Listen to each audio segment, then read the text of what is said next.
എം.ആർ. അജിത് കുമാറിനെതിരെ ആരോപണവുമായി ADGP എം.ആർ. അജിത് കുമാറിനെതിരെ ആരോപണവുമായി ADGP P. Vijayan. സ്വർണ്ണക്കടത്ത് കേസിൽ അജിത് കുമാർ തനിക്കെതിരെ കള്ളമൊഴി നൽകിയെന്നാണ് P. വിജയന്റെ ആരോപണം. DGPക്ക് നൽകിയ പരാതിയിലാണ് P. വിജയൻ ആരോപണം ഉന്നയിക്കുന്നത്. MG പ്രതീഷ് ചെയ്യുന്നുണ്ട്. പ്രതീഷ്, എന്തുകൊണ്ട് ADGP അജിത് കുമാർ കള്ളം പറഞ്ഞു എന്നതാണ് P. വിജയന്റെ ആരോപണം. P. വിജയൻ കൃത്യമായി പറഞ്ഞത് എന്താണ്? Good morning Pratheesh. Hashmi, good morning again. നേരത്തെ PV അൻവർ MLA ഉന്നയിച്ച സ്വർണ്ണക്കടത്ത് ആരോപണങ്ങളുമായി ബന്ധപ്പെട്ടാണ് ഇപ്പോൾ വീണ്ടും ADGP തലത്തിൽ പരസ്പരം ഒരു പഴിചാരൽ ഉണ്ടായിരിക്കുന്നത്. കാരണം ഈ സ്വർണ്ണക്കടത്തുമായി ബന്ധപ്പെട്ട അജിത് കുമാറിനെതിരെ അൻവർ ഉന്നയിച്ച ആരോപണങ്ങൾ സംസ്ഥാന പോലീസ് മേധാവി അന്വേഷിക്കുകയും ഈ അന്വേഷണ റിപ്പോർട്ട് സംസ്ഥാന സർക്കാർ നിയമസഭയിൽ പുറത്തുവിടുകയും ചെയ്തിരുന്നു. ഈ അന്വേഷണ റിപ്പോർട്ടിലായിരുന്നു അന്ന് ഈ അജിത് കുമാറിൻ്റെ ചില വെളിപ്പെടുത്തലുകൾ ഉണ്ടായിരുന്നത്. അജിത് കുമാർ സംസ്ഥാന പോലീസ് മേധാവി നൽകിയ മൊഴിയിൽ നേരത്തെ ADGP P. വിജയൻ തീവ്രവാദ സ്ക്വാഡിന്റെ IG ആയിരിക്കെ സ്വർണ്ണക്കടത്ത് സംഘങ്ങളുമായി ബന്ധമുണ്ട് എന്നതാണ് അജിത് കുമാർ DGPക്ക് നൽകിയ മൊഴി. ഇതിൽ മാത്രമല്ല, ഈ മലപ്പുറം SP ആയിരുന്ന സുജിത് ദാസ് തന്നോട് ഇക്കാര്യങ്ങൾ പറഞ്ഞിരുന്നുവെന്നും DGPക്ക് മൊഴിയായി അജിത് കുമാർ നൽകിയിരുന്നു. ഇതിനെതിരെ താൻ നടപടി ഘടിപ്പിച്ചതോടെയാണ് തനിക്കെതിരെ ആരോപണങ്ങളും മറ്റ് പരാതികളും വന്നത് എന്നതായിരുന്നു അജിത് കുമാറിന്റെ മൊഴി. ഈ മൊഴി പൂർണ്ണമായും തള്ളിക്കൊണ്ടാണ് ഇപ്പോൾ ADGP എം.ആർ. Ajith കുമാറിനെതിരെ ADGP P. Vijayan രംഗത്ത് വന്നിരിക്കുന്നത്. അതൊരു പരാതിയായി സംസ്ഥാന പോലീസ് മേധാവിക്ക് തന്നെ കൈമാറിയിരിക്കുന്നു എന്നതാണ്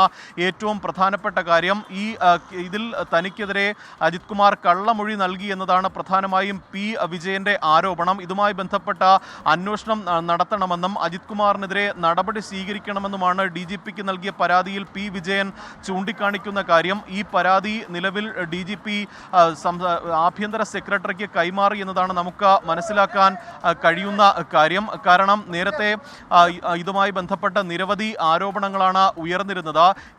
ഈ തരത്തിൽ ആരോപണങ്ങൾ ഉയരുമ്പോഴും ഈ സംസ്ഥാന സർക്കാരോ അന്ന് DGPയോ അജിത് കുമാറിന്റെ ഈ വെളിപ്പെടുത്തൽ മുഖവിലയ്ക്ക് എടുത്തിരുന്നില്ല. കാരണം ഗുരുതരമായ വെളിപ്പെടുത്തലായിരുന്നു P. വിജയനെതിരെ DGPക്ക് നൽകിയ മൊഴിയിൽ അജിത് കുമാർ നടത്തിയിരുന്നത്. പക്ഷേ അത് കാര്യമായി എടുക്കുകയോ അതിലൊരു തുടരന്വേഷണം സർക്കാരിന്റെ ഭാഗത്തു നിന്നോ ഉണ്ടായിട്ടില്ല. ഈ സാഹചര്യത്തിൽ കൂടിയാണ് P. വിജയൻ അജിത് കുമാറിനെതിരെ രേഖാമൂലം തന്നെ പരാതി നൽകിയിരിക്കുന്നതും ഇക്കാര്യത്തിൽ അന്വേഷണം നടത്തണമെന്ന് ആവശ്യപ്പെട്ടിരിക്കുന്നതും. അപ്പോൾ നേരത്തെ നമ്മൾ IAS തലപ്പത്തെ തമ്മിലടി ഉണ്ടായിരുന്നു. ഒരു IAS ഉദ്യോഗസ്ഥൻ ചീഫ് സെക്രട്ടറിക്കെതിരെ കൂടെ പരാതി കൊടുക്കുന്നത് കണ്ടു. IPS തലപ്പത്ത് മോശമൊന്നുമല്ല കാര്യങ്ങൾ. IPS തലപ്പത്തും ഒന്നാം തരം തമ്മിലടിയാണ്. അതാണിപ്പോൾ നമ്മൾ ഐ ലവ് കോഴിക്കോട്, നമ്മൾ കോഴിക്കോട് ബീച്ചിലാണ് നിൽക്കുന്നത്. കോഴിക്കോട് ബീച്ചിൽ ഒരുപാട് നടക്കാനൊക്കെ വരുന്നുണ്ട്. വേറെന്താ എവിടുന്ന കോഴിക്കോട് നടക്കാൻ വേണ്ടി ഇറങ്ങിയാണോ? എല്ലാ ദിവസം വരും.